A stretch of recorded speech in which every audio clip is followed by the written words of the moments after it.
Hello and welcome. My name is Kristin Kaufman. For those of you who have not had the opportunity to meet or to work with, I'm the CEO and founder of a company by the name of Alignment Inc., whose purpose is always to help individuals, teams, and organizations find alignment within themselves and to their markets and their constituents. And how I define alignment is loving what you do, being good at it, but most importantly, having it tied to something greater than yourself.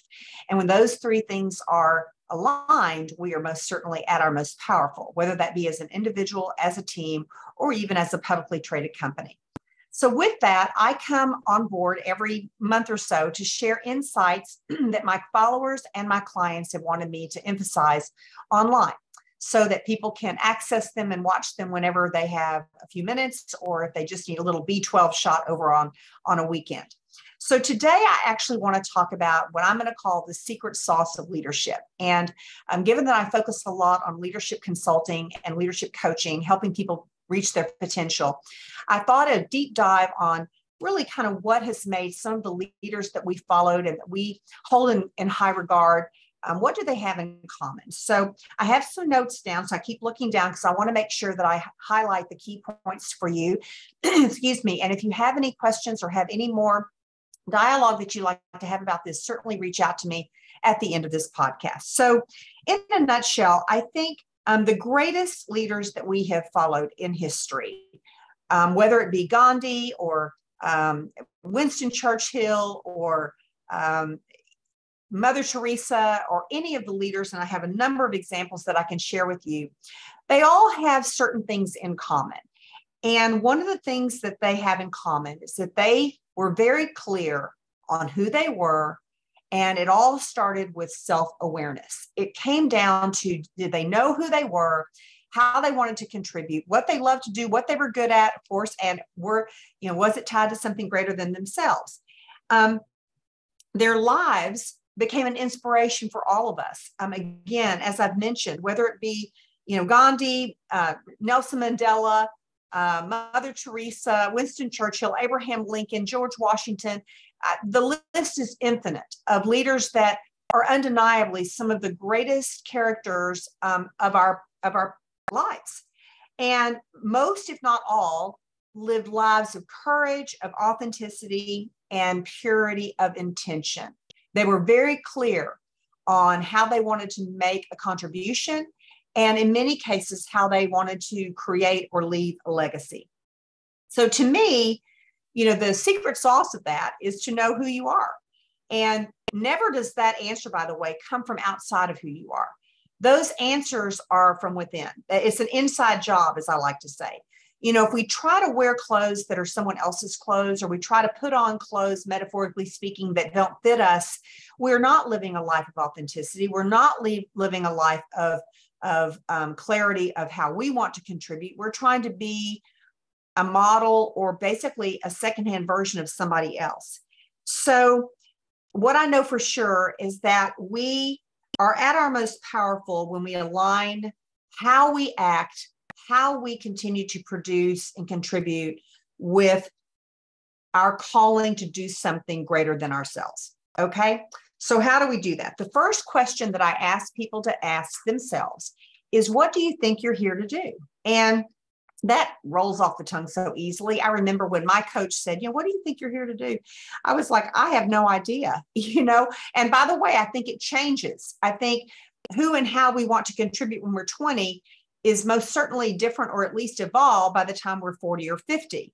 But for the real answer, we have to dig deep. I have to chuckle, when people have to spend tens of thousands of dollars trying to create a mission statement for their company or their organization, when really, they probably know within themselves how they want their company to show up. And it becomes part of who they are. It doesn't need to be something that you pay a consultant to design for you.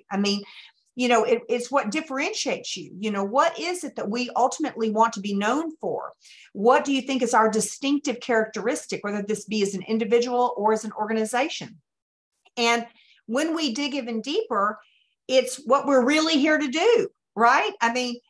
And that's really what informs our products, our services, how we target our markets, how we take those products and services to market, all of that is informed by ultimately what we want to be known for, how we want to contribute, and what we really want to do, what we want our legacy to be.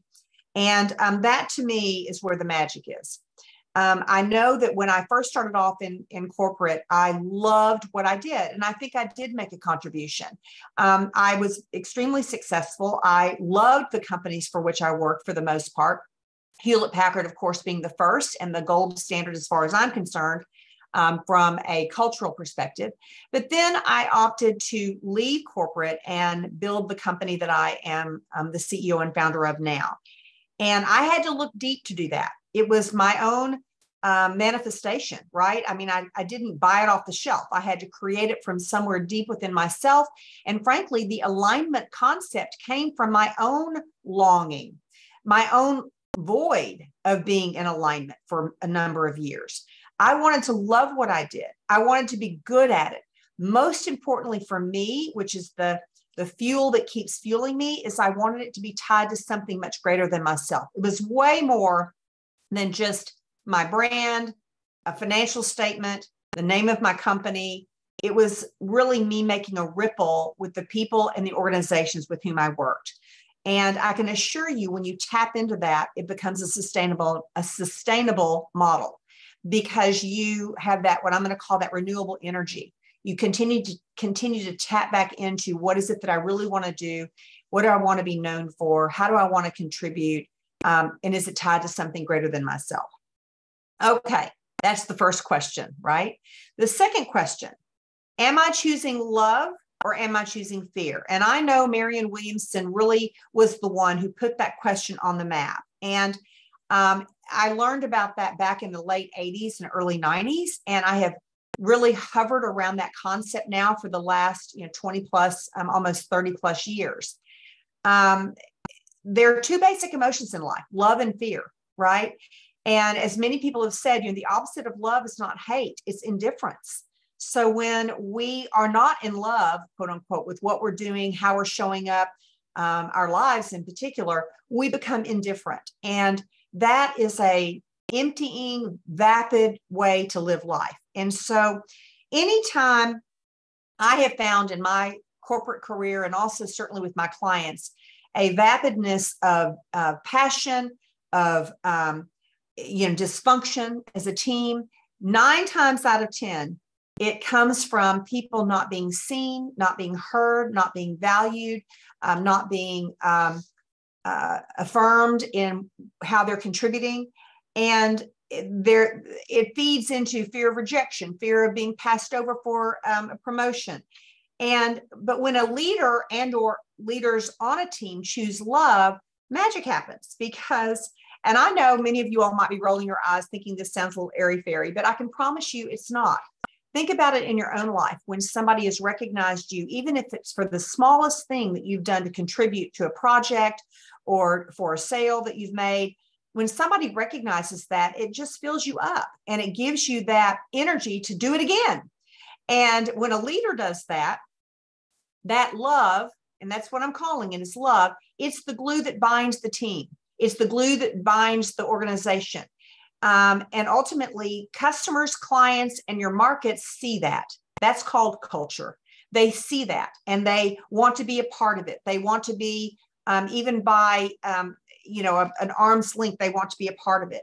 And it fosters collaboration, both within the organization, but also with your clients and your customers and your constituents. So frankly, it starts with the leader. And the leader, of course, it becomes contagious, but that model of love in every single form, interest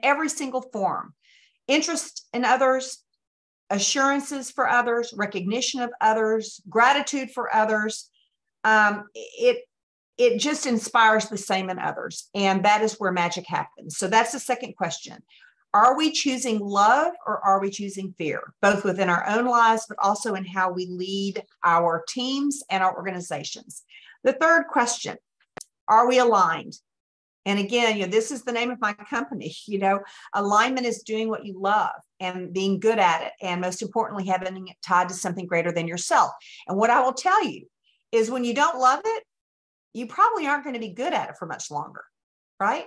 And if you're good at it, but you don't love it, you're probably going to get burned out. And which brings me to the third pillar of having it tied to something greater than yourself. When you're fed by something bigger than the almighty dollar or the promotion or the recognition, all of a sudden you have, again, that I'm going to use the term again, that renewable energy.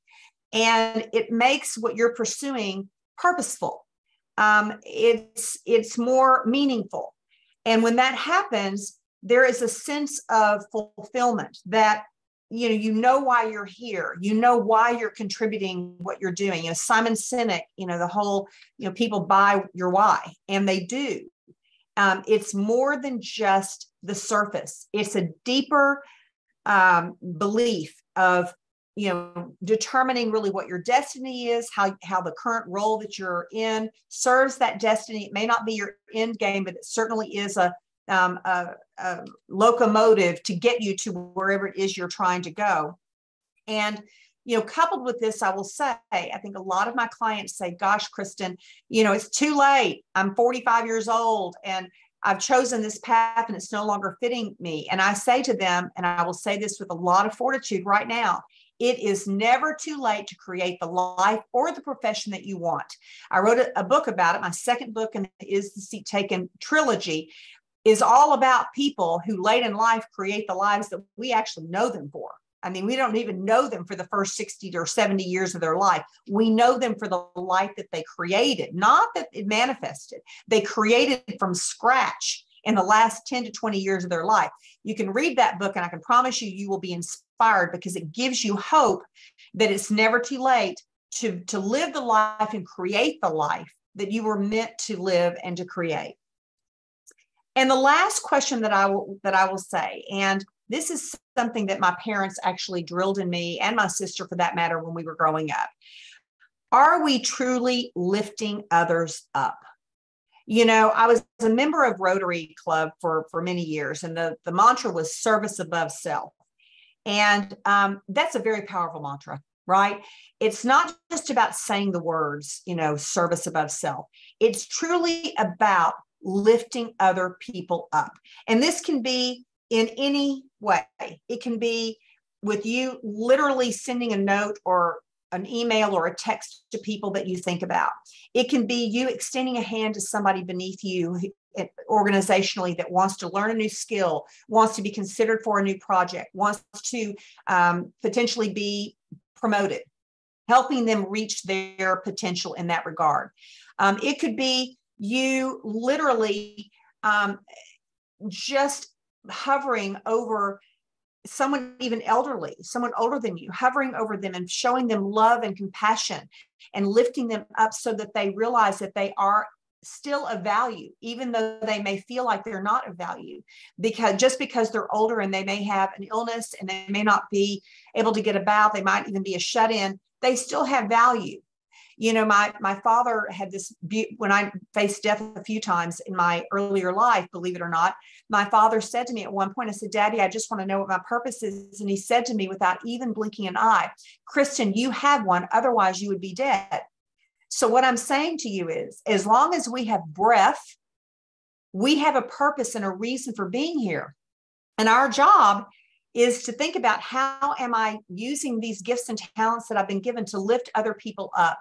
And by lifting them up, you lift yourself up. And so, it's all about the carrot, helping people, realize that you're trying to help them. You're not trying to punish them or anything else. You're trying to lift them up with carrots, not with sticks, but with carrots to help them really see their own potential. So, I'll close out by saying, relative to this last point, example isn't the main thing in influencing others. It's the only thing. So our sacred responsibility as leaders and as individuals is to live our best life, to serve others, to help others reach their potential, and to model that, not by our words, but by our actions. And when we do that, ultimately we are creating a ripple effect that will be undeniable. And that will be, I can promise you this, the most fulfilling aspect of your career and of your life for that matter. So with that, those are my 4 points today on the secret sauce of leadership and how we can truly build that culture within our teams and in our organizations, not to mention within our lives. So with that, again, my name is Kristin Kaufman. I'm the CEO and founder of Alignment Inc. You can find more information about these sorts of concepts and how I help clients actually do reach their potential and fulfill their purpose at my website, which is denoted below. Thank you so much. Make it a great day wherever you are. And thanks again for tuning in.